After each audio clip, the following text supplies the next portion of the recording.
আসসালামু আলাইকুম। আমি পুষ্টিবিদ মিলুপা। আজকে আপনাদের সাথে কথা বলবো ওয়েট লসের কিছু ভুল ধারণা নিয়ে। প্রথমেই যদি আমরা চিন্তা করি ওজনটা কমানো দরকার, তাহলে আমাদের মাথায় যে ভুল ধারণাগুলো এসে হাজির হয় সেই বিষয়টা নিয়ে আমরা কথা বলবো।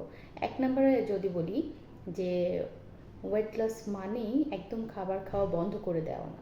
ওয়েট লস করার জন্য আমাদের সঠিক উপায়ে আমাদের দেহের প্রয়োজন অনুযায়ী পুষ্টি গ্রহণ করা বা ক্যালোরি গ্রহণ করা। কিন্তু যখন আমরা এটাকে একদম কমিয়ে ফেলি এবং টোটালি খাবার দাবার কমিয়ে ফেলি, তখন সেটাকে আসলে একটা ভুল সিদ্ধান্ত হিসেবে গণ্য করা হয়। আর ২ নম্বরে চলে যাই। ২ নম্বর হচ্ছে যে ওয়েট লস করব চিন্তা করলেই মোটামুটি কার্বোহাইড্রেট জাতীয় খাবার বন্ধ করে দেই আমরা। সেটা যখন আমরা, কারণ আমাদের শরীরের শক্তির প্রয়োজন প্রতিদিনের কাজকর্ম করার জন্য, আর সেটার জন্য যে পরিমাণ ক্যালোরি প্রয়োজন সেটা যদি আমরা প্রতিদিন খাবার থেকে গ্রহণ না করি, সেটা আমাদের বডি থেকে যাবে গুড, বাট টোটালি এই শক্তির উৎস হচ্ছে কার্বোহাইড্রেট জাতীয় খাবার। কার্বোহাইড্রেট জাতীয় খাবার যদি আমরা মডিফিকেশন করে গ্রহণ করি, সেটা কিন্তু অবশ্যই হেলদি হবে। যেমন অতিরিক্ত রিফাইন সাদা আটা, সাদা চালের ভাত না খেয়ে একটু লাল চালের ভাত খেতে পারি, একটু লাল আটা রুটি হতে পারে। ফ্রুটস ভেজিটেবল থেকেও আমরা কিন্তু ফাইবার রিচ কিছু ফাইবার পেতে পারি। সেক্ষেত্রে অবশ্যই কার্বোহাইড্রেট জাতীয় খাবার আমাদের ডায়েটে অন্তর্ভুক্ত রাখতে হবে, তবে অতিরিক্ত নয়। ৩ নাম্বার যে ভুলটা করে থাকি সেটা হচ্ছে টোটালি ফ্যাট জাতীয় খাবার আমরা বন্ধ করে দিই, খাবার তালিকা থেকে বাদ দিই। কিন্তু আমাদের চিন্তা করতে হবে কিছু ভিটামিন যেমন এ, ডি, ই, কে, এগুলো কিন্তু ফ্যাট সলিউবল ভিটামিন। এই ভিটামিনগুলো আমাদের নিত্যদিনের প্রয়োজন।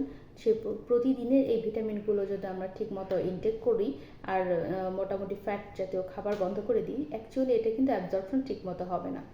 সেক্ষেত্রে আমরা গুড ফ্যাটটা খাদ্য তালিকায় অন্তর্ভুক্ত করতে পারি।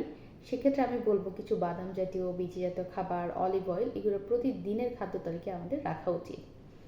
দেন ৪ নাম্বার যে ভুলটা আমরা করে থাকি সেটা হচ্ছে চিন্তা করি যে আমি খাবারটাকে কিছুতেই কন্ট্রোল করতে পারবো না, আমি জাস্ট এক্সারসাইজ ২ থেকে ৩ ঘন্টা ভিগোরাস অ্যাক্টিভিটি করে ওয়েটটা রিডিউস করে ফেলবো।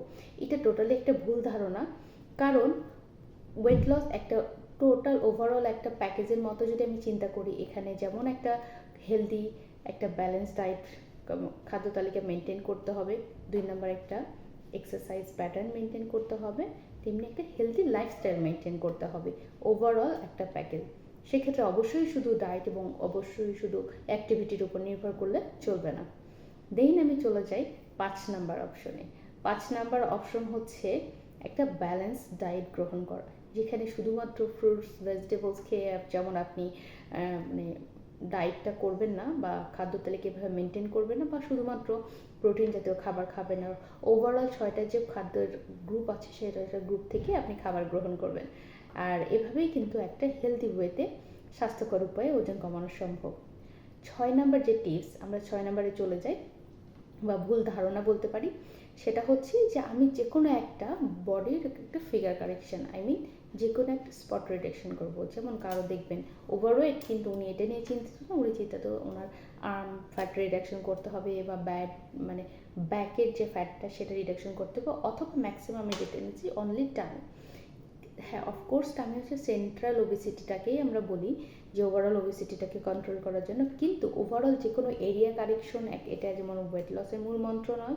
ওয়েট লসের মূল মন্ত্র হচ্ছে ওভারঅল বডি থেকে আপনার মেটাবলিজম বুস্ট আপ করার মাধ্যমে ফ্যাটটাকে রিডিউস করা।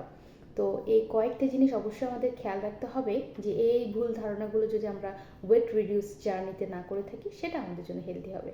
সবাই ভালো থাকবেন, সুস্থ থাকবেন। আল্লাহ হাফেজ।